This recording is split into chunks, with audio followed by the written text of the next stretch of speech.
Hello and welcome back to Field Notes Podcast. I'm your host, Eden, and thank you for joining me in another episode. This is a podcast where we explore the process of inner transformation, the process of becoming, the process of creativity, and I hope that you will stick around. Today, we will be discussing myths about manifestation, things about manifestation that I used to believe that I no longer believe, and what I think is the truth instead. I feel like on my personal spiritual journey, my personal development journey, I have gone through some life cycles, some life and death and rebirth cycles when it comes to beliefs. And I think that's normal, a natural process of evolving. And I'm going to give you my updated list. This is just my updated 2.0, 3.0. I don't know what version we're on, but these are some things that I specifically think are not true about manifestation. And I would go so far as to say that these are things that I think my kind of alternate that I'm going to give you is a more grown up version of manifestation.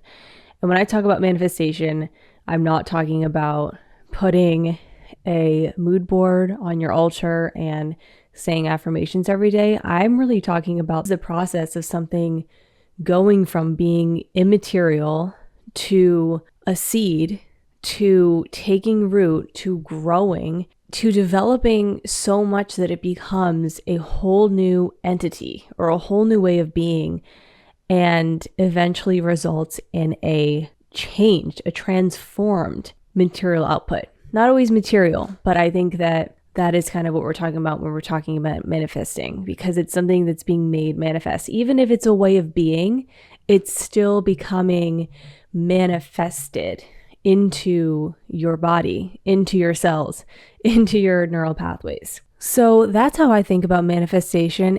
I want personally to hold a very expanded and calm and grounded framework around the creative process or the process of manifesting. Because in the past, I have been someone who holds a graspy framework. I have gone through so many moments where the way that I was approaching trying to bring something new into my life was very desperate. It was very graspy and at times even ungrounded. And part of that is just being young.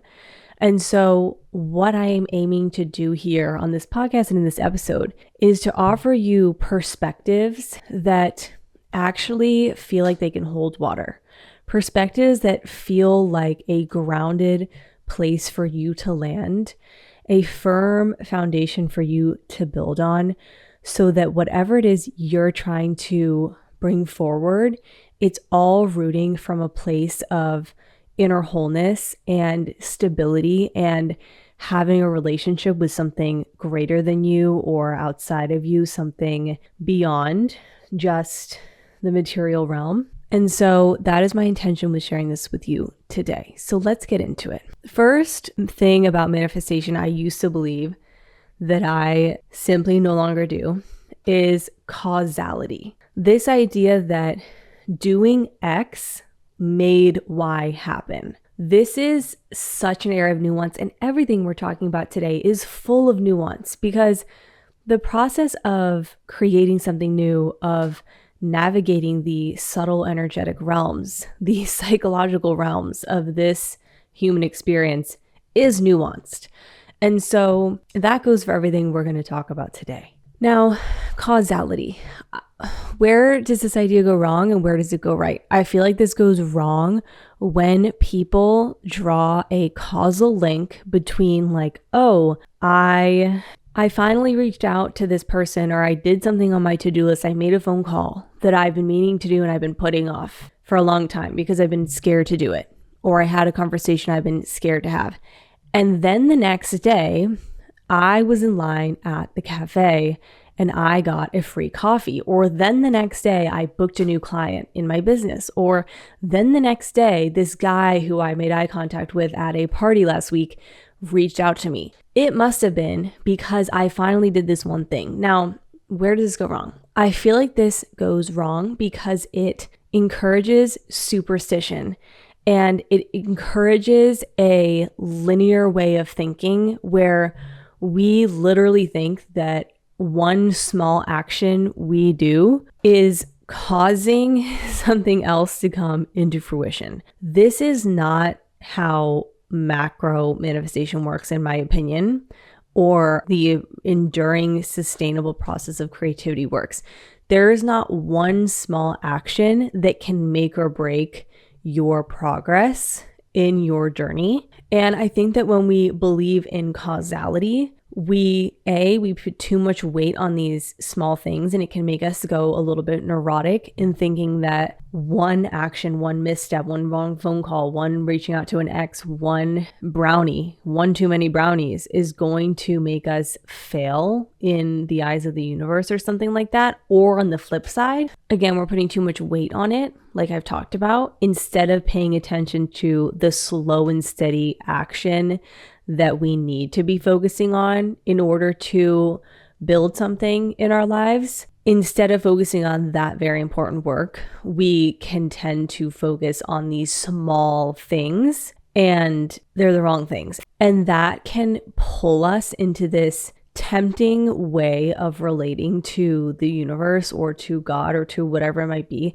that's very transactional, where we're not understanding that bringing something to manifestation or to fruition in our lives requires what I like to call the slow, dull trudge. And instead of acknowledging that, we are falling into this very tempting belief or way of seeing things where we think we can just do these 4 strategic things to signal to the universe something, and that's going to result in something.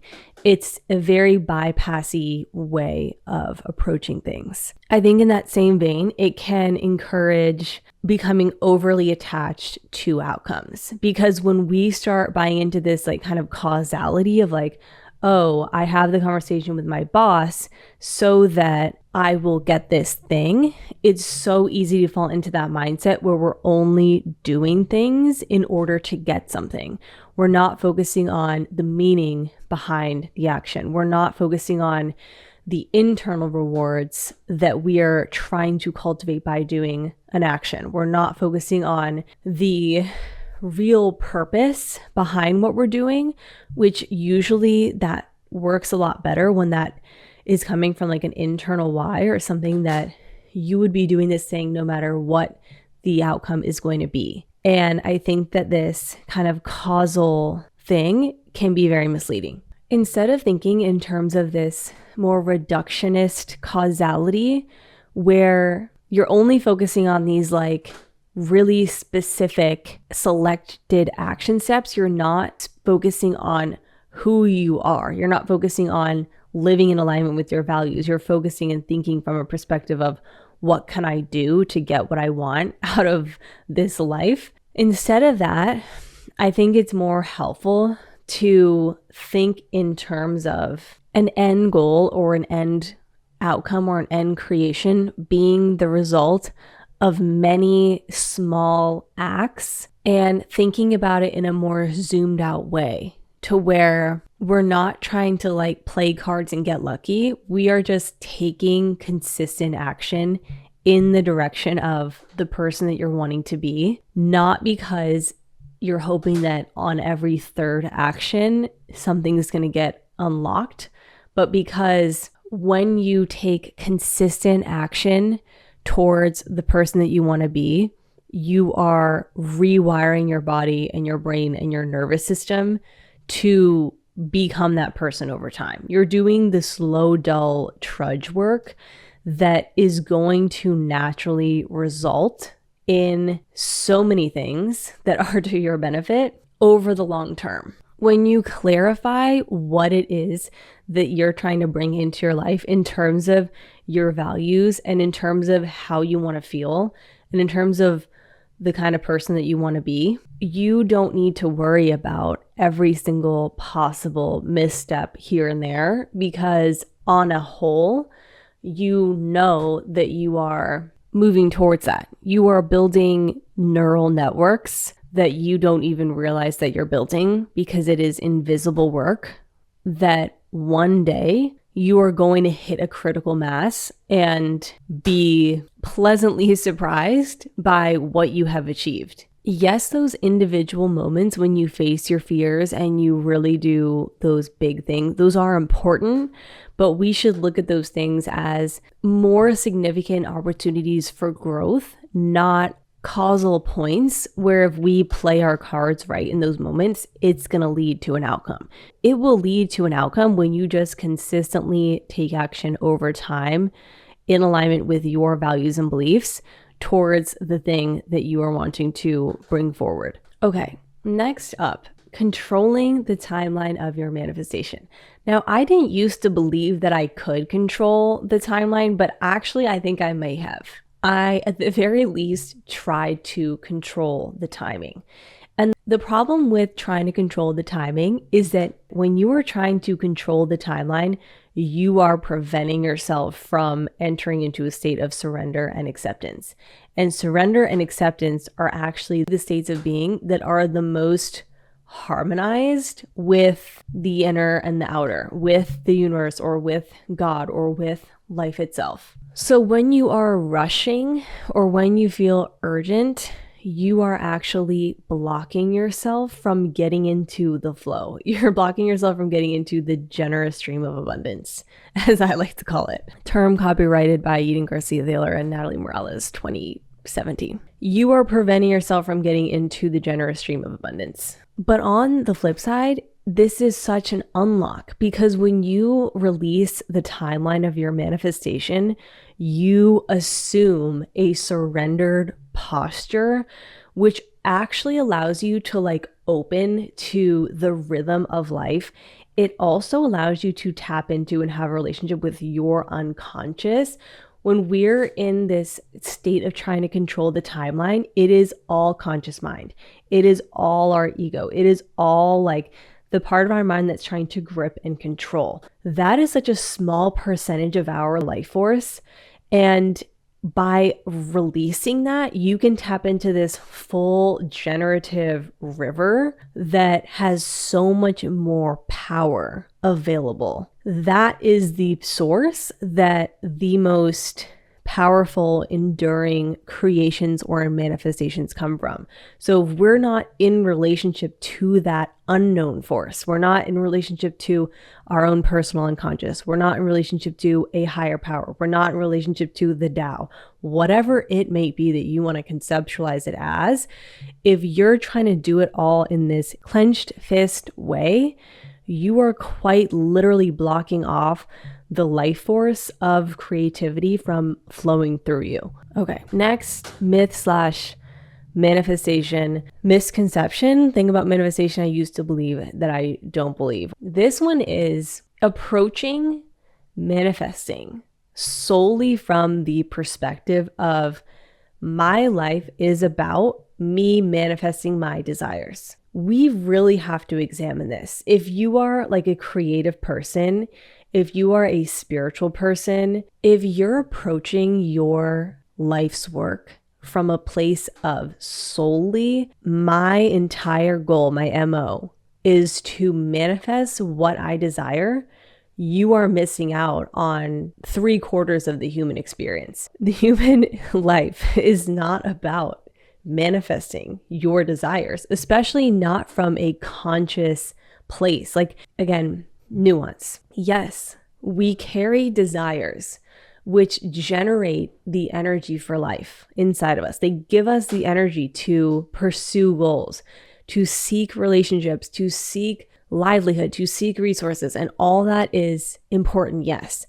But that is not the sole purpose of life. There are other dimensions to being a person, and not everything in life can or should be framed from a perspective of, am I manifesting my desires? So what is it instead? Again, it is a two-way street between your conscious will and your unconscious energy and the intelligence of the divine, or however you want to relate to it. Not everything that is meant for you in your life is going to feel like the most desirous, pleasurable thing. Sometimes in life we have a calling. We have something that pulls on us that isn't necessarily the thing we would put at the top of our manifestation list.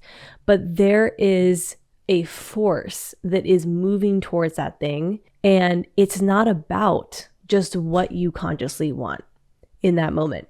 There are things in our life that bring us purpose and meaning, like having children, for example. Most people don't think, oh, I want to have sleepless nights and I want to have a chaotic schedule and I want to sacrifice all of my personal needs in order to take care of someone else.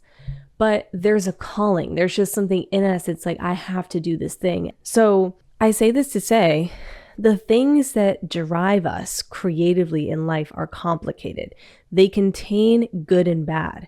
They contain things that are super motivating and that sound really great, and also things that are super hard. So I think that the question of what do I want? What do I want to manifest? Or what do I desire? Can actually be a very limiting question, because you're tossing that question to your conscious mind that's saying, well, I want to lay on the beach, I want to drink mango smoothies, and I want to listen to music. That's what I want to do. But for many people, that is not actually the fulfilling life that we want. And just unfortunately, that is not the agenda that your soul might have for you. And so we have to broaden our questions, not just to ask ourselves, what is it that I want, but also what is being asked of me from life. The other thing I think is problematic with framing life solely in terms of a manifestation quest is that it kind of implicitly communicates this idea that you can have everything that you want. And I think that it depends how you define that, but you can't have everything you want at one time. And everything in life does have a cost. And so I think that using the question of like, what do I want? Or what do I desire? Or what just sounds really good and delicious? It doesn't take into consideration the cost that every single thing has. If you want to be a published author, you're going to have to write every single day for an hour in the morning. If you want to meet a husband, you're going to have to accept living with another person and things about someone you don't like. If you want to be a triathlete, you're going to have to train every single day. All those things require a sacrifice in something else. So I think we need more questions than just what do we want. We also need to ask ourselves, what am I willing to sacrifice? What is worth it to me? What is worth it to me to have in this chapter versus the next chapter? Like, what is worth it to me given what I want in 20 years from now? If everything costs something, then what am I willing to pay? Okay, final note on this particular rant. Also, plot twists, like sometimes life has a plan for you that you are not on board with consciously.